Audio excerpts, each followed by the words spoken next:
get along with your Keurig coffee machine. You can also make a tea out of it. Let's see. Open it. Open this piece. Label over here. That's the maximum marking. So I filled I have closed this. So here is my machine.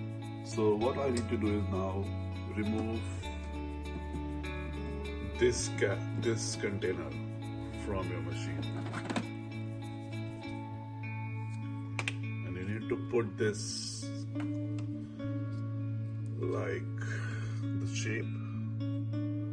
It should be like this.